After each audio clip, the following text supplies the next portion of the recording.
Hace 1000 o 2000 años, cuando el mundo era gobernado por criaturas prehistóricas, los depredadores dominaban los océanos y la tierra.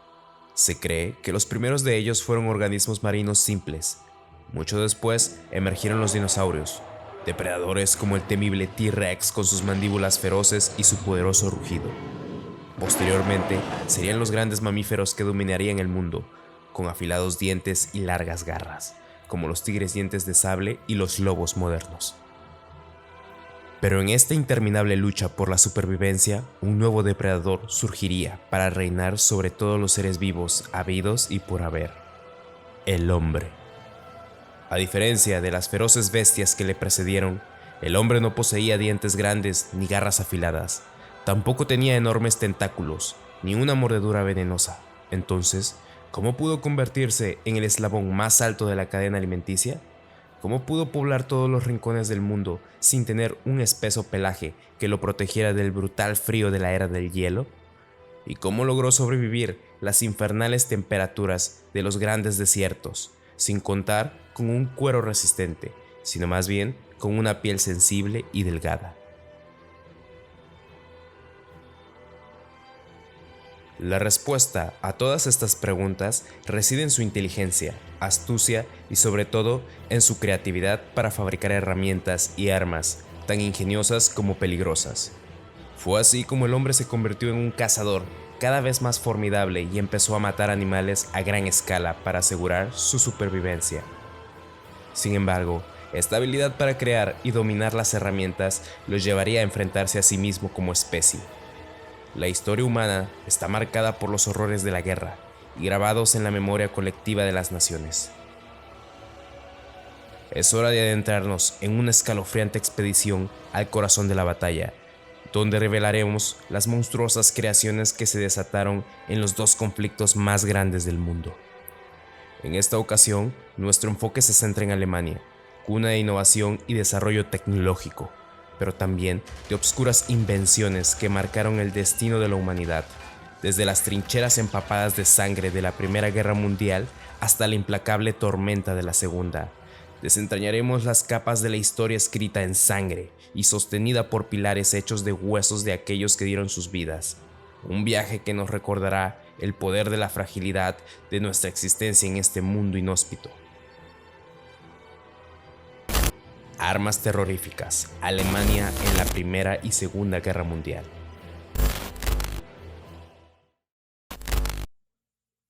En el crisol de la Primera Guerra Mundial, Alemania liberó una nueva forma de terror en el campo de batalla: gases venenosos.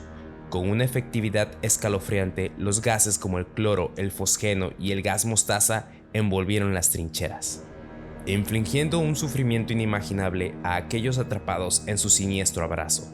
Si bien Alemania no fue el único país en utilizar esta aterradora arma, sí fue el primero, y llevó a una escalada exponencial el desarrollo y utilización de armas químicas. El 22 de abril de 1915, en la batalla de Ypres, las fuerzas alemanas lanzaron una ofensiva con gas venenoso contra las tropas aliadas francesas y belgas. Este ataque fue la primera vez en la historia que se empleó el gas como un arma química a gran escala.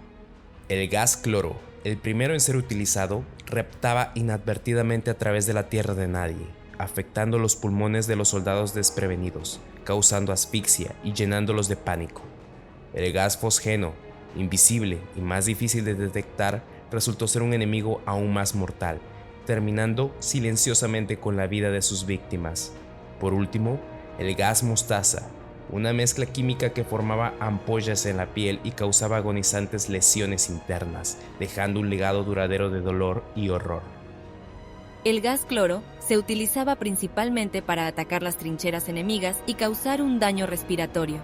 Era efectivo para crear pánico y confusión entre los soldados enemigos, pero tenía un efecto limitado a largo plazo, ya que era más denso que el aire y se disipaba rápidamente. Esto provocó que paulatinamente fuera reemplazado durante la guerra. El gas fosgeno, dióxido de carbono y cloroformida es un gas incoloro e incombustible, con un leve olor dulce similar al heno recién cortado. Es más pesado que el aire, lo que le permite permanecer cerca del suelo. Cuando se inhala, reacciona con el agua en los pulmones para formar ácido clorhídrico, dañando el tejido pulmonar y causando una severa angustia respiratoria. El gas fosgeno resultó ser especialmente efectivo como un asesino silencioso e insidioso. A menudo producía síntomas retardados, permitiendo que los soldados estuvieran expuestos sin darse cuenta del peligro hasta horas después. Los soldados que presenciaron o experimentaron ataques de gas fosgeno a menudo desarrollaron ansiedad y trauma. El miedo a futuros ataques y la constante anticipación de la guerra química causaron un terror psicológico significativo. El gas mostaza, un agente vesicante, dejó a sus víctimas con efectos duraderos y debilitantes. La amenaza invisible de este gas agregó una nueva dimensión al terror del campo de batalla. El gas mostaza causaba graves ampollas en la piel, irritación en los ojos y daño respiratorio. Sus efectos no eran evidentes de inmediato, a menudo tardando horas o incluso días en manifestarse. Fue altamente efectivo para incapacitar a los soldados, causar bajas y perturbar las operaciones enemigas. También podía contaminar el campo de batalla durante periodos prolongados, lo que lo hacía peligroso incluso después del ataque inicial. La introducción del gas venenoso alteró fundamentalmente la naturaleza de la guerra. Los soldados enfrentaban no solo el miedo a las balas y la metralla, sino también a la amenaza invisible e impredecible de las nubes tóxicas. Fue un arma que golpeó el núcleo de la vulnerabilidad humana, infundiendo terror y trauma psicológico tanto entre las tropas como entre los civiles. Desde el asfixiante abrazo del gas venenoso pasamos a otra arma que propagaba el terror en las trincheras: los lanzallamas. El lanzallamas fue empleado por primera vez por las fuerzas alemanas en febrero de 1915, durante la batalla de Mallancourt, en el frente occidental. Cabe resaltar que no fue el único país en adoptarlo como un arma recurrente a lo largo de la guerra. Algunos ejemplos son Francia y Estados Unidos. Las fuerzas alemanas emplearon estas herramientas devastadoras para despejar las defensas enemigas e infligir quemaduras horribles. Los lanzallamas resultaron especialmente efectivos en el combate a corta distancia de la guerra de trincheras, expulsando o incapacitando a los soldados que se escondían en posiciones fortificadas. Estos dispositivos infernales proyectaban corrientes de combustible ardiente sobre el enemigo, convirtiendo el campo de batalla literalmente en un infierno viviente. El impacto psicológico de los lanzallamas no puede subestimarse. La vista de un soldado envuelto en llamas, retorciéndose de agonía, tuvo un efecto profundo en la moral de aquellos que enfrentaban esta aterradora arma. Golpeó el temor primordial al fuego, infundiendo terror y causando pánico hasta en las tropas más endurecidas. Los alemanes introdujeron los lanzallamas modernos durante las etapas iniciales de la Primera Guerra Mundial. El principal lanzallamas utilizado por las fuerzas alemanas en la Primera Guerra fue el Kleif M16. El lanzallamas utilizaba una mezcla de aceite y gasolina como combustible que se presurizaba con aire o nitrógeno. El alcance efectivo del Kleif M16 era entre 25 y 30 metros.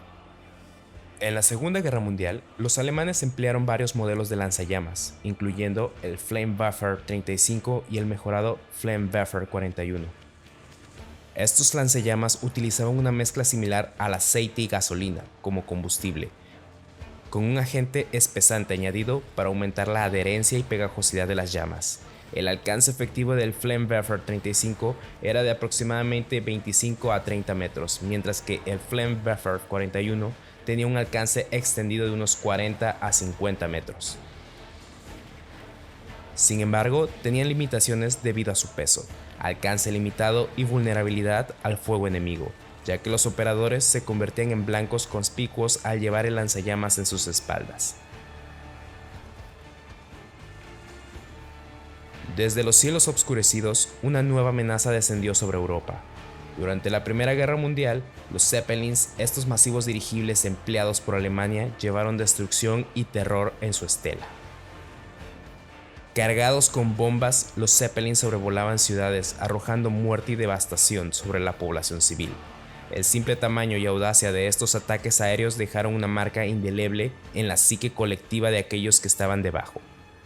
Los bombardeos con estos aerodirigibles llevaron la guerra directamente a los civiles, ya que principalmente se utilizaban para ataques aéreos sobre ciudades enemigas.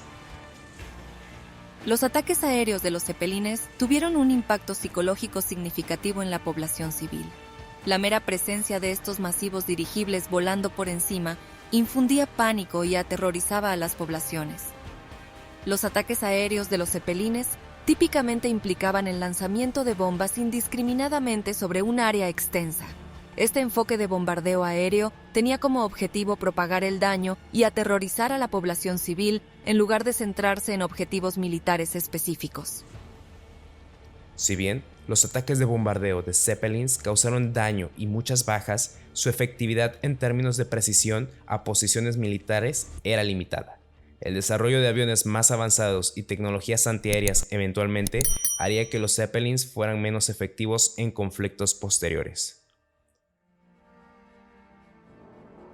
Pero la invención que navegó por los cielos y cambió por completo nuestra percepción de la guerra en el cielo fue el Stuka. El Stuka, abreviatura de su nombre completo en alemán, fue un avión bombardero utilizado por Alemania durante la Segunda Guerra Mundial. Ganó una reputación notoria por su precisión en el bombardeo y el distintivo sonido producido por sus sirenas. Este avión fue altamente efectivo como bombardero de picado, especializándose en ataques precisos contra objetivos terrestres, incluidos vehículos enemigos, tanques, artillería e infraestructura. Su capacidad para realizar picadas pronunciadas permitía una orientación precisa y aumentaba las posibilidades de alcanzar los objetivos previstos.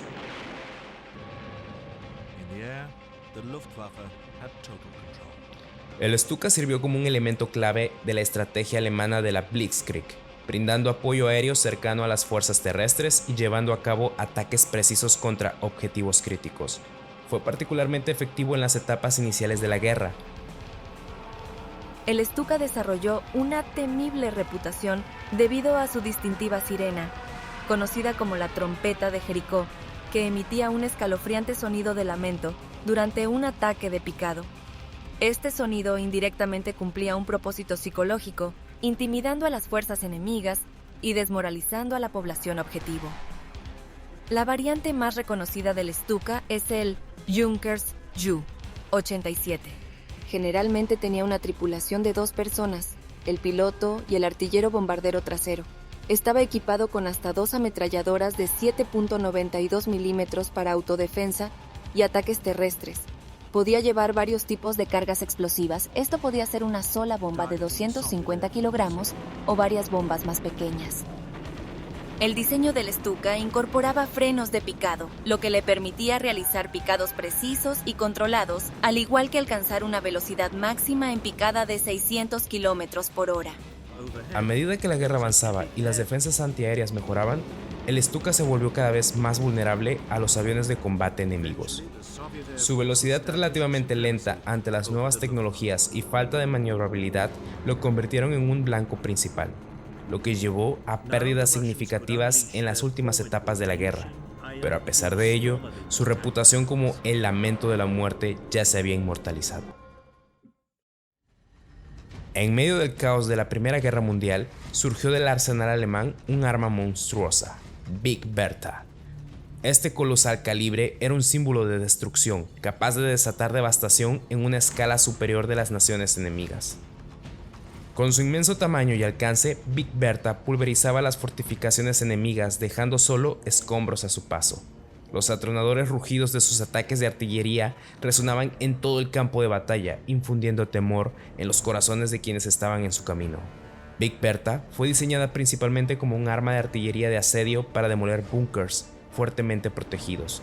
Su propósito era proporcionar apoyo de artillería pesada de largo alcance al ejército alemán.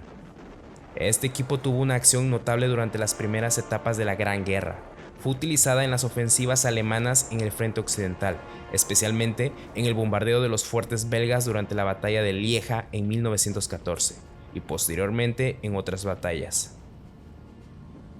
Big Bertha tenía un calibre masivo de 420 milímetros, lo que lo convirtió en uno de los cañones más grandes de su época.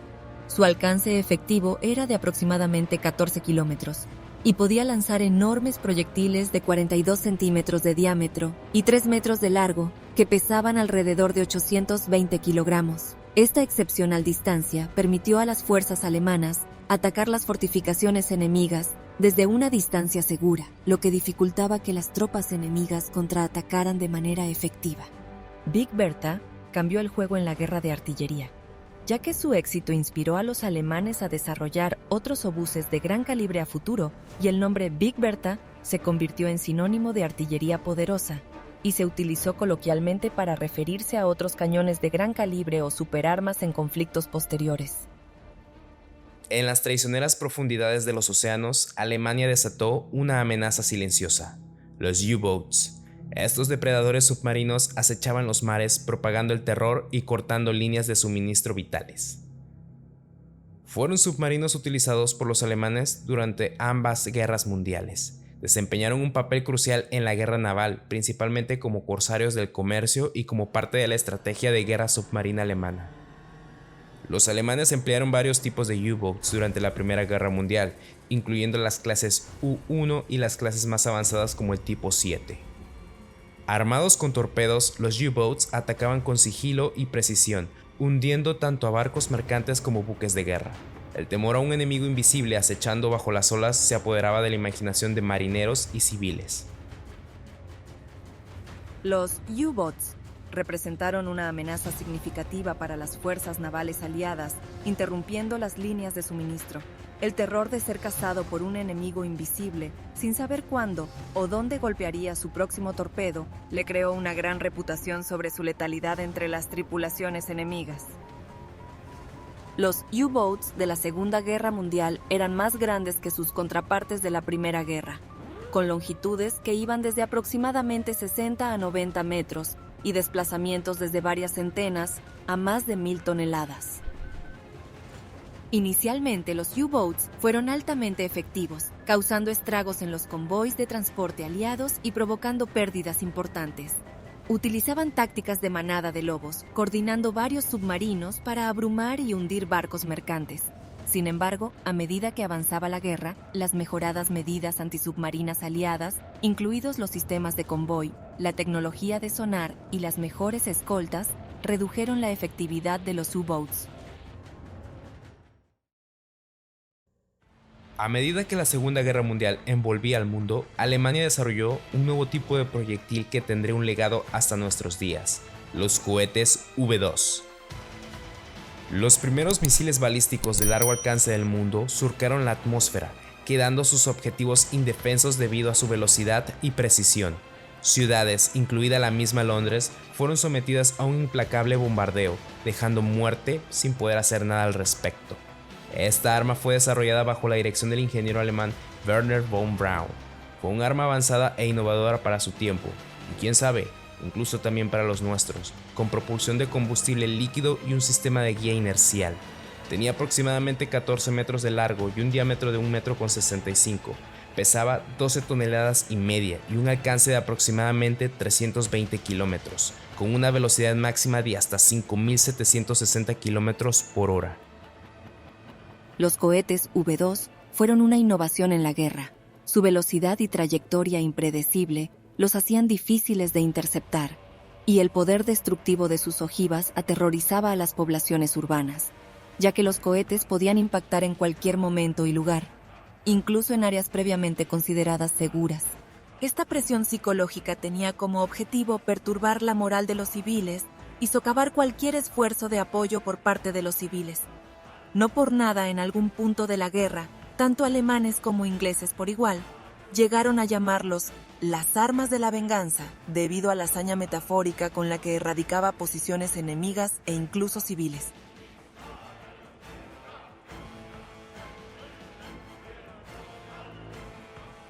Entre los gigantes blindados de la Segunda Guerra Mundial, el tanque alemán Tiger se erigía como un símbolo de temor en el campo de batalla. Con su pesado blindaje y formidable potencia de fuego, infundía respeto y terror por igual en las tripulaciones de tanques aliados. Específicamente, los tanques Tiger fueron una serie de tanques pesados desarrollados y utilizados por Alemania durante la Segunda Guerra Mundial, pero el más famoso y ampliamente reconocido como el tanque Tiger es el Tiger I. El Flak 36 de 88 milímetros fue inicialmente diseñado como un versátil cañón antiaéreo. Tenía un excelente alcance, precisión y poder de fuego, lo que lo convertía en un arma altamente efectiva, y esto hizo que entre las tropas alemanas se comenzara a utilizar también como una pieza de artillería contra vehículos terrestres de alto blindaje. Dicho lo anterior, cuando se comenzó con el diseño del Tiger I, se le equipó una versión adaptada del Flak 36, proporcionándole una excepcional potencia de fuego capaz de penetrar el blindaje de la mayoría de los tanques enemigos, pero esta vez capaz de autopropulsarse. A pesar de todas sus ventajas, el Tiger I era más lento ergo menos maniobrable en comparación con algunos otros tanques de la época, como por ejemplo el tanque soviético T-34 y el tanque alemán Panther. Aún así, la combinación de potencia de fuego, blindaje e ingeniería del tanque Tiger I lo inmortalizaron como el tanque más icónico y temido por igual. Este vehículo se dio a conocer en las grandes batallas de la Segunda Guerra Mundial, como en la Batalla de Leningrado, la Batalla del Kursk, la Batalla de las Ardenas y la Batalla de Normandía, solo por mencionar algunas. Hemos cubierto desde los cielos hasta las profundidades del océano, pasando por el campo de batalla en tierra firme, pero no podemos dejar de lado un arma que literalmente puede considerarse antipersonal. Aquellos interesados en temas de guerra probablemente ya sepan de qué estoy hablando. Me refiero a lo que probablemente es una de las armas más icónicas de Alemania, la Sierra de Hitler. La MG-42 ganó una reputación temible debido a su rápida cadencia de fuego que oscilaba entre los 1200 y 1500 disparos por minuto. Creaba un sonido distintivo e intimidante y aunado a que la ráfaga de balas era capaz de arrancarte literalmente partes del cuerpo como si de una sierra se tratara. Le ganaron su apodo, la Sierra de Hitler. Utilizaba el cartucho Mauser 7.92 x 57 milímetros, el cartucho estándar de rifle alemán de la época. El arma podía aceptar varios tipos de munición, incluidos proyectiles estándar, perforantes de blindaje y trazadores. La MG-42 se alimentaba principalmente mediante correas metálicas reutilizables. También podía utilizar un cargador de tambor con una capacidad de 50 disparos. La MG-42 fue una ametralladora ligera alemana que fue ampliamente utilizada durante la Segunda Guerra Mundial. Se ganó su reputación por una excepcional cadencia de fuego con fiabilidad y efectividad, proporcionando un fuego sostenido y confiable, y apoyo a operaciones ofensivas y defensivas. Fue utilizada por la infantería alemana, montada en vehículos y empleada en posiciones defensivas. El diseño y las características de la MG-42 tuvieron una influencia significativa en el desarrollo posterior de las ametralladoras. Muchas ametralladoras modernas, como la MG-3, se basaron en los principios de diseño y mecanismos operativos de la MG-42. La combinación de alta cadencia de fuego, confiabilidad y portabilidad de la MG-42 la convirtieron en una de las ametralladoras más efectivas y temidas de la Segunda Guerra Mundial. Su reputación como arma versátil y mortal consolidó su lugar en la historia como una de las armas de fuego más icónicas de la guerra. Al concluir nuestra exploración de las armas más aterradoras utilizadas en la guerra, es esencial reflexionar sobre los aspectos más oscuros de la creatividad humana. Estas armas nacidas de la ingeniosidad y los avances científicos fueron utilizadas de formas horribles, que causaron un sufrimiento y destrucción inmensurables. Sin embargo, incluso en medio de tanta oscuridad, hay un destello de esperanza y una lección para el futuro. La capacidad de la humanidad para crear armas tan aterradoras revela las profundidades de nuestro ingenio e inteligencia. Es un testimonio de nuestra capacidad para inventar, innovar y adaptarnos. Y esta misma creatividad que dio origen a estos instrumentos de terror también puede dirigirse hacia la creación de un futuro mejor. Los oscuros capítulos de la historia sirven como recordatorio de las consecuencias de la agresión descontrolada y el devastador costo de la guerra. También presentan una oportunidad para aprender del pasado, para empatizar con las víctimas y esforzarnos por un futuro en el que los horrores de la guerra sean solo recuerdos lejanos.